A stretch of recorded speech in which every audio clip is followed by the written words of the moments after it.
देखिए, मेरे पास 2-3 खबरें हैं और सबसे पहले खबर आ रही है पाम ऑयल को लेकर। इंडोनेशिया से खबर है जो कि पाम ऑयल के ऊपर है कि इंडोनेशिया ने एक्सपोर्ट टैक्स में कटौती कर दी है। और दरअसल खबर ये है कि पूरी खबर अगर मैं आपको बताऊं तो इंडोनेशिया जो है वो अब सबसे ज़्यादा जो है वहाँ पर पाम ऑयल की जो भारत इंपोर्ट करता था वहाँ से उसकी डिमांड जो है वो कम हो गई है, जिसके चलते इंडोनेशिया ने ये बड़ा फैसला लिया है और उसने एक्सपोर्ट टैक्स में तो कटौती की ही की है, उसके साथ रेफरेंस कीमत के अंदर भी अपनी कटौती कर दी है, जो कि $1049.58 था, उसको घटाकर $1029.50 कर दिया है। अब ये कीमतें क्यों घटाई गई हैं? दरअसल क्योंकि भारत जो है वो सबसे बड़ा खरीदार है पाम ऑयल का, तो वहाँ से डिमांड घटी और डिमांड घटने के बाद इंडोनेशिया ने ये जो है वो डिसीज़न लिया है और उसने रेफरेंस प्राइस तो कम किया ही किया, इसके साथ एक्सपोर्ट टैक्स जो घटाया है वो भी $148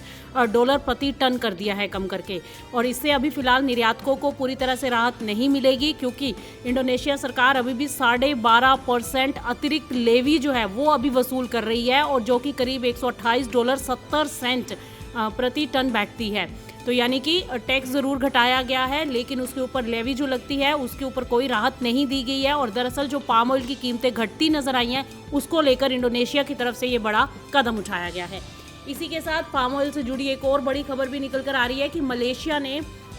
जो पाम ऑयल का निर्यात करता है वो लगातार उसके अंदर तीसरे महीने गिरावट आई है। सबसे बड़े जो एक्सपोर्टर हैं इंडोनेशिया और मलेशिया ही हैं पाम ऑयल के, और जो मलेशिया है उसके एक्सपोर्ट में गिरावट आ गई। रीज़न ये रहा कि इंडोनेशिया जो है वो सस्ती दरों पर पाम ऑयल उपलब्ध करा रहा है, जिसके चलते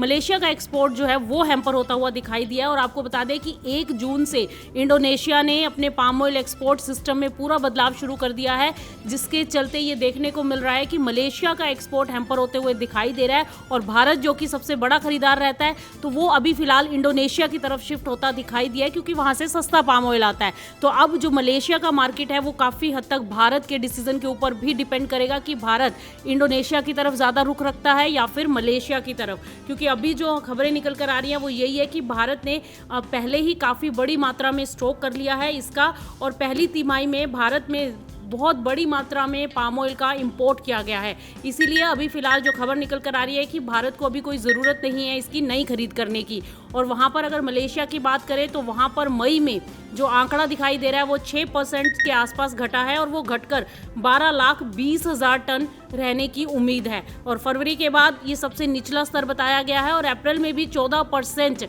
जो है उसके एक्सपोर्ट गिरे हैं, और उसका स्टॉक जो है वो लगातार बढ़ता दिखाई दे रहा है, और 23,60,000 के आसपास उसका स्टॉक बढ़ गया है, और उत्पादन भी लगभग 5% घट गया है। तो ऐसे में अब बड़ी जो उम्मीद है वो भारत से मलेशिया को दिखाई देती है कि अगर भारत मलेशिया की तरफ डाइवर्ट होता है तो उसके एक्सपोर्ट को थोड़ा बहुत सहारा मिलता दिखाई दे सकता है। लेकिन जो इंडोनेशिया चाल चल रहा है उसके मद्देनज़र नहीं लगता कि मलेशिया का एक्सपोर्ट जो है वो कहीं से संभलता हुआ दिखाई देगा। तो अगर इस खबर को एक लाइन में समझे तो हम यूँ कह सकते हैं कि इंडोनेशिया के सस्ते पाम ऑयल और बढ़ती सप्लाई के कारण मलेशिया के एक्सपोर्ट पर दबाव आता दिखाई दे रहा है, लेकिन जून से मांग बढ़ने पर उम्मीद की जा रही है कि एक बार थोड़ा बहुत मार्केट में सुधार आ सकता है। एक और सवाल था कि जो महंगाई को लेकर अभी चल रहा है इंटरनेशनल मार्केट में भी हम देख रहे हैं और कम्युनिटी मार्केट में भी देख रहे हैं, तो इसको लेकर क्या कहना चाहिए कि अब स्थिति जो है आने वाले समय में कैसी है?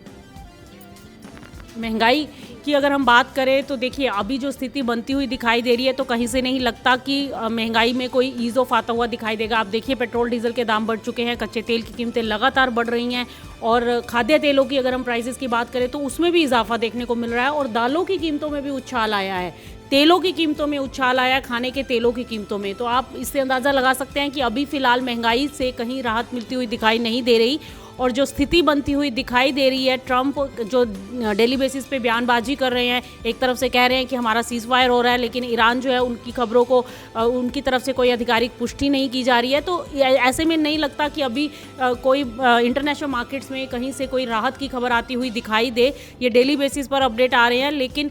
अगर ये सीज़ फायर हो भी जाता है, युद्ध के ऊपर विराम भी लगता है, तो उसके जो नेगेटिव इम्पैक्ट हैं वो आप धीरे धीरे आते हुए देखेंगे। और इसमें मुझे लगता है कि कम से कम साल से 2 साल का समय तो मिनिमम है लगेगा कि ये चीज़ों को संभलने में और समझने में। तब तक आप मान के चलिए कि 2-3 साल तो अब महंगाई जो है वो ज़बरदस्त आने वाली है, और रुपए की हालत आप ऑलरेडी देख चुके हो कि रुपया डेली बेसिस पर गिरता हुआ दिखाई दे रहा है। इसी को लेकर एक और मैं आपको खबर बताना चाहूँगी। खबर थोड़ी इंटरेस्टिंग भी है कि ऑस्ट्रेलिया के किसानों के सामने इस समय ना तो बाढ़ की कोई चिंता है, ना कोई सूखे की। अगर उनको चिंता हो रही है तो एक छोटे से जीव से हो रही है, और वो जीव है चूहा। जी हाँ, ऑस्ट्रेलिया में इतनी बड़ी क्रॉप को चूहों ने डैमेज कर दिया है, ये खबर निकल कर आ रही है। वहाँ पर खड़ी फसलें और खेतों के अंदर, क्योंकि पिछले साल क्या हुआ था, ऑस्ट्रेलिया में अच्छा खासा प्रोडक्शन देखने को मिला था, तो जिसके चलते उनके गोदाम लबालब भर गए थे। गोदामों में माल था, खेतों में माल था, इसके चलते वहाँ पर चूहों की संख्या लगातार बढ़ती हुई दिखाई दी और हज़ारों की तादाद में वहाँ पर खेतों में चूहे पाए गए हैं, जिसके चलते वो जितना भी खाद्यान्न वहाँ पर रखा गया है, स्टॉक में जो माल रखा हुआ है, वो धीरे धीरे सारा डैमेज होता दिखाई दे रहा है। तो किसान भी और सरकार भी फिलहाल चूहों से वहाँ पर परेशान होते दिखाई दे रहे हैं,